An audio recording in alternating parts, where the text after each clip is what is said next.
Finally, for an insider's perspective on how Kodak could have reversed course, we're joined by Jeffrey Hayzlett, former chief marketing officer at Kodak, who served in that capacity for 4 years before leaving the company in 2010, joining us from Nashville, Tennessee. Jeff, talk to me about what went wrong sort of at the end there with Kodak.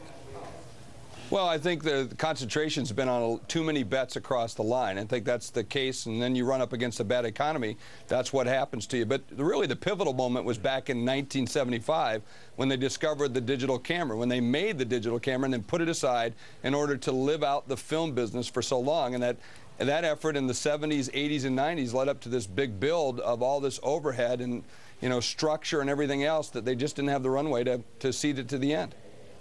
Yeah, the economy. I mean, Warren Buffett says you can see you swimming naked when the tide goes out. But this, as you say, has been a long time coming. There's a big look back, and it usually starts with lots of talk about Kodachrome. There was a great song in the 60s. I went nuts when I looked at the San Francisco Chronicle, did a story about Kodak, and showed a picture of Kodachrome. The picture itself was 2 years old.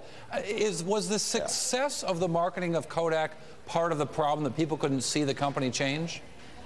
Well, I mean, the company has changed. If you look at the company, I think 80–90% of its revenues today are B2B business, but yet here we are talking about the consumer business. And it's the consumer business that's not making the money. In fact, in the commercial print business, which somebody reported a few minutes ago, they're actually making some pretty good money. There's a lot of businesses inside of Kodak that make good cash and have a lot of value. That IP portfolio is just one of them, but the other businesses they just have too many businesses right now that aren't making money. And really what you have to do is jettison the ones that aren't and keep the ones that are. And they just tried to keep a little too many of those. Well, I said at the end, it's not the end. It's just a financial change for this company. When you were there, what was the hardest change to effect? Oh, changing mood inside the company. I mean, I just had an executive who walked up to me just last week and said, I think film's coming back. And I said, what are you kidding me? You know, that's the problem. The second that, you know, agents of change get out of the company, it snaps back like a rubber band. And that's part of the problem. They've really got to make that transition. There's a lot of people inside the company that still believe their best days are behind them, not in front of them. And when you have that kind of mood, no matter if you're, you know, a rainmaker, if you're, you know, Antonio Perez, who's trying to make some changes there, you can't make it happen with that kind of mentality. So they've really got to change the mood in the company and agree to go where they want to go, and they just don't have that buy-in across the board.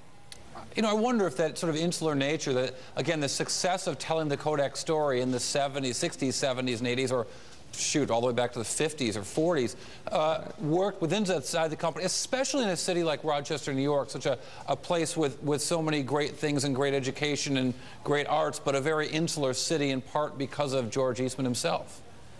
Well, it was, as you know, it's a company town. I mean, George Eastman built that city. He was, you know, a big backbone behind, you know, much of the growth of the company, and it led it through its heydays into the 70s and 80s, you know. And it's tough to relive that Kodak moment. I mean, they're going to have a different kind of Kodak moment. There's no doubt about it. I mean, look at all the iconic companies that have declared bankruptcy in the last couple of years. Car companies, airlines, and they're going to go on and move to a different kind of company. That's what Kodak will do. And the people in Rochester, they're great people. The people at Kodak are great people, smart people. I mean, they have so many patents because it's so doggone cold up there. They have nothing better to do but sit inside and invent things. So, you know, so they've got some great things that are going to happen to them. They're going to come out of this, and I think everybody in the world is hoping that they will, because they gave people such great moments in life, and that's what they remember. It's just a different kind of company going forward.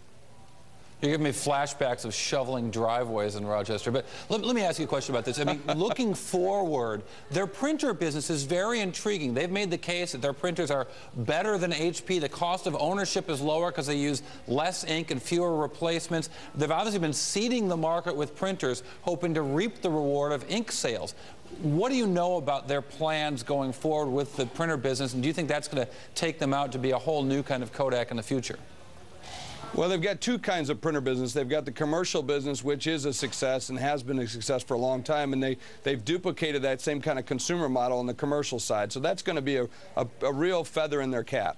The consumer business has taken a little bit longer. Now, they're going after heavier ink users, but these people use more cartridges. Now, their competition, HP primarily, is making $9 billion a year in profit just off of this one little product, these little inkjet cartridges. So I think they're on the right track back with it. Now, just a matter of the economy slowed them down a little bit, took them a little bit longer. They had some technology hitches, but I think they'll come through it.